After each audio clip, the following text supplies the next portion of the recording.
Assalamu alaikum rahmatullahi wa barakatuh. Yesterday, I was in the gym working out. And, when I work out, I often listen to lectures or Quran or something like this. So, yesterday I was listening to a short 16-minute talk given by a brother who was critiquing another brother's interview that was extremely long. And one of the things that he brought out, which I feel is very important, is credentialism and how we elevate those with credentials. Justifiably so, people who traverse the rigors of academia and successfully complete a program should be elevated because they have a level of expertise in their field. But if they're speaking outside of the scope of their field and their expertise, then they need to be checked. They need to be shut down. Credentials in a specific field does not give you expertise in all fields. And I do think that this is somewhat of a misconception that people have, that if you have PhD behind your name, but that just makes you the all-knowing of all things. No, you have a PhD in that specific field.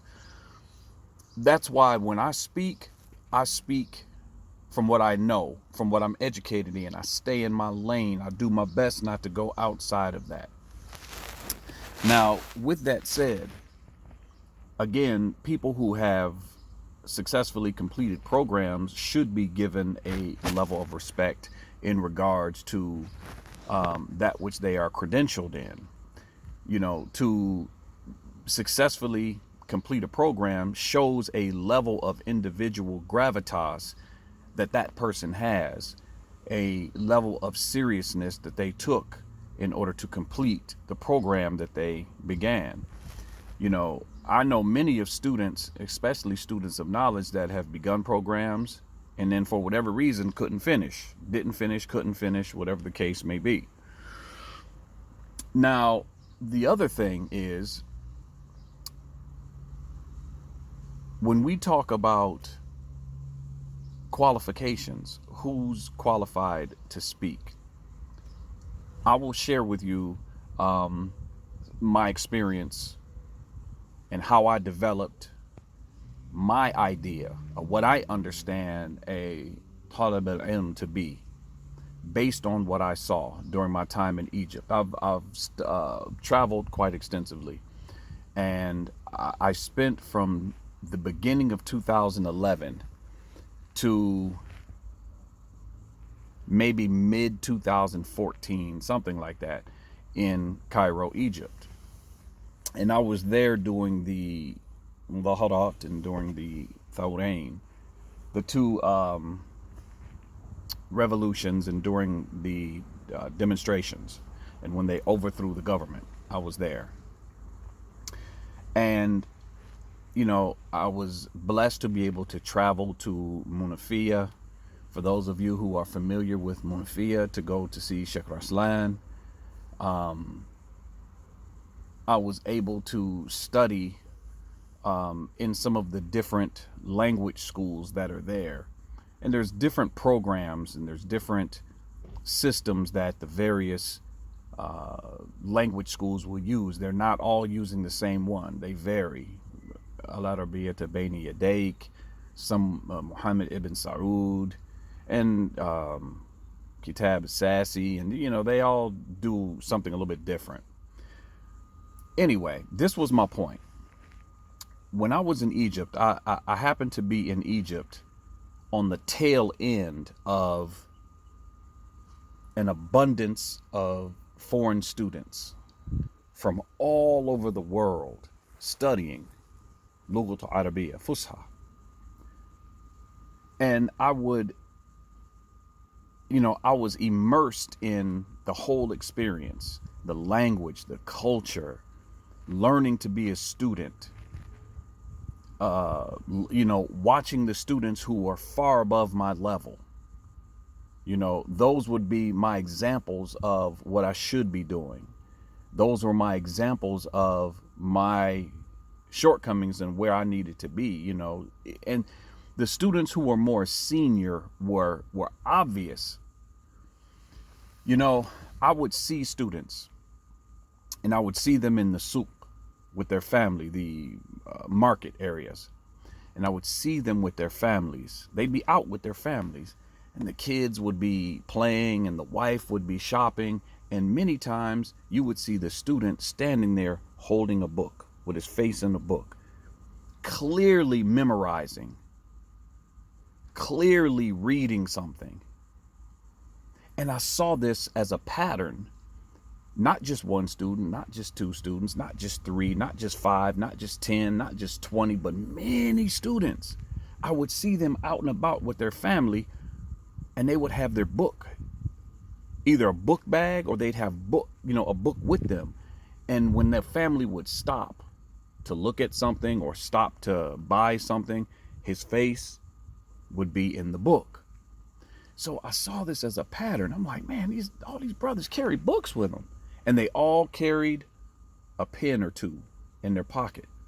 And they were always writing and taking notes and circling and highlighting and writing in Arabic in the margins.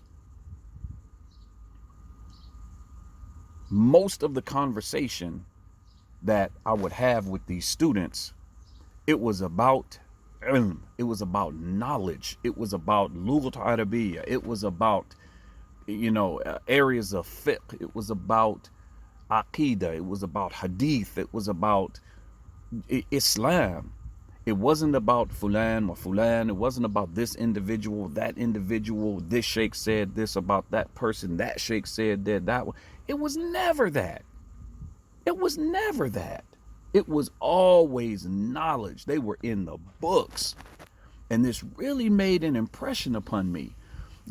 I met a Somali brother, man. And I love the Somali people. I really do. I lived amongst the Somalis for a while. And the Somali people are really great people as a collective. And this brother was in a program in Al-Azhar where he memorized the Quran. He memorized all of the different modes of recitation, the 10 modes of recitation. He memorized all of them. He knew all of them. And he also memorized the tafsir of the Quran. The program was not just a 4-year program. It was like an 8-year or a 10-year program or something like that. But his Quran recitation, this is a student of knowledge. I mean, to take the time to become Hafidh of Quran, number one, but Hafidh of Quran in all of the modes of recitation, as well as the tafsir. Come on. I mean, if you don't understand the level of seriousness, gravitas, dedication that it takes to do something like that, I don't even know what to tell you. But it is phenomenal. It is phenomenal. And it wasn't just him. I met brothers there in Egypt who studied under a sheikh 10, 15, 20, 30 years, and they still consider themselves just a student. If you call them sheikh, they'll correct you. There's another brother who he's well known. He's on the internet. He does lectures. You all have seen him. But without saying his name, I remember my family was eating dinner with his family one time at his home. And I remember the time for Salah came in. So myself and a couple of the brothers who were all eating dinner over there, we proceeded to put our shoes on and make our way to the masjid. Well, this brother gears up, puts his shoes on, puts his gear on, and he also grabs a small book bag. And I said to him, why are you carrying a book bag? We're just going to the masjid. He said, because there may be a few minutes of downtime where I can get some reading in. Or maybe I can take some notes on something. Most of us will take downtime to have idle conversation, to check our phones, to maybe talk to our spouse, talk to our friend. He takes the spare time to get into his book. He always carried a copy of the Quran. He always had some of his notes from his class. But he carried this thing everywhere. He told me, I take this with me every time I step foot outside my home. And that left an impression on me. Now, fast forward, I come back to the US. I stop at a masjid.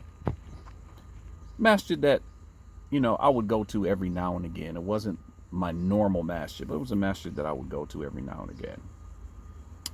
And there was an Arabic class that happened to be going on in the class. Well, I wasn't a part of that. I was sitting off to the side.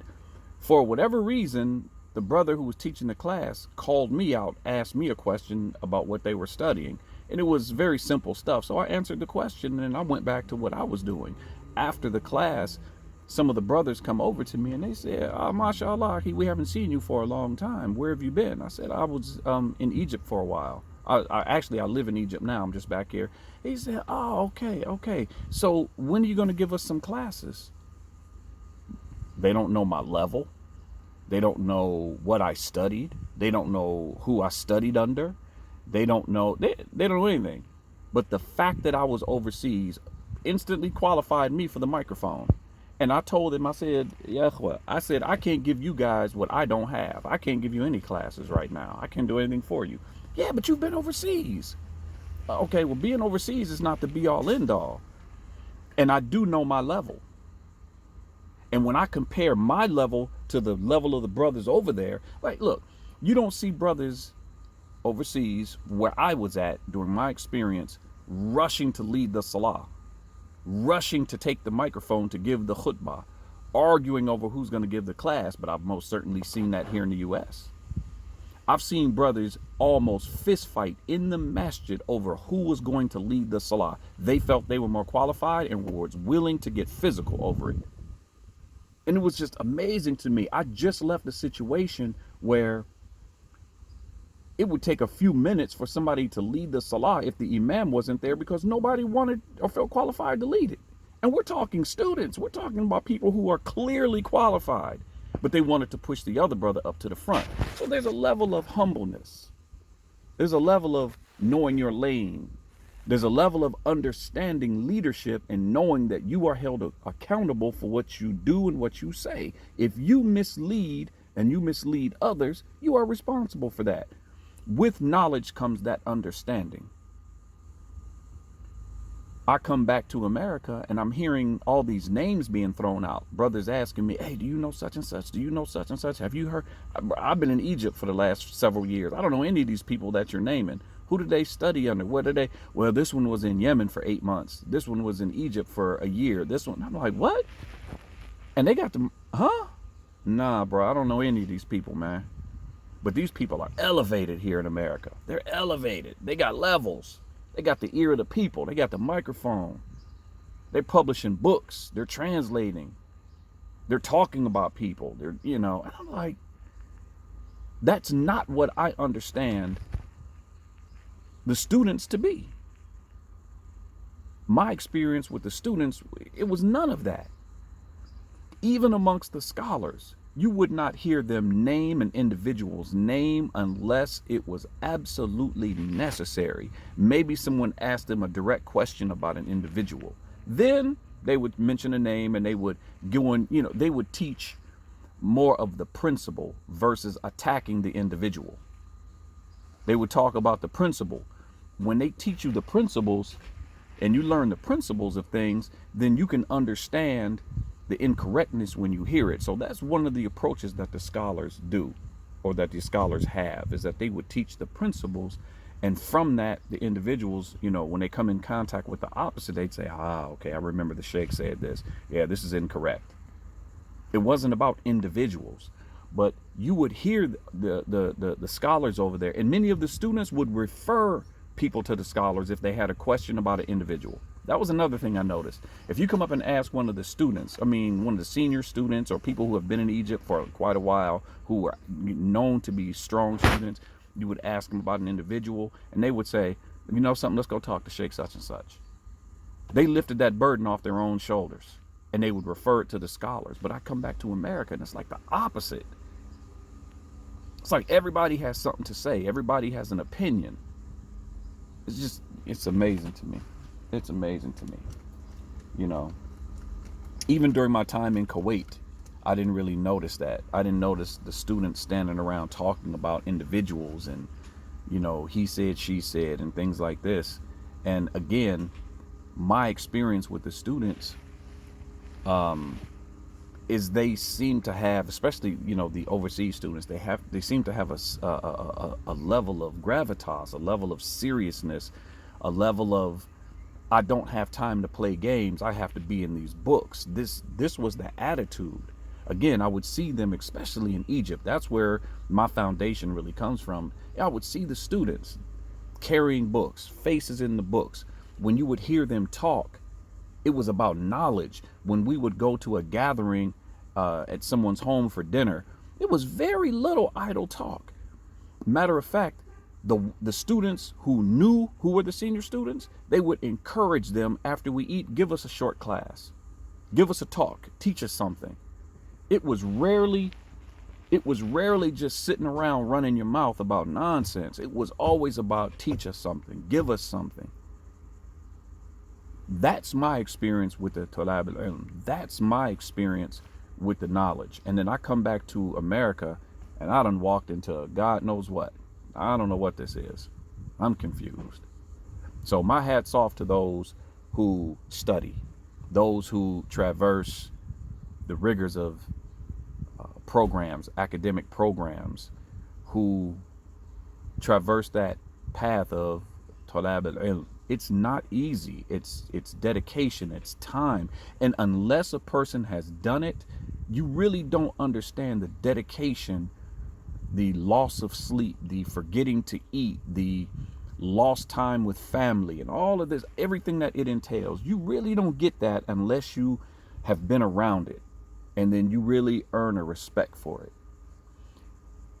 That also does extend into secular, you know, studies as well.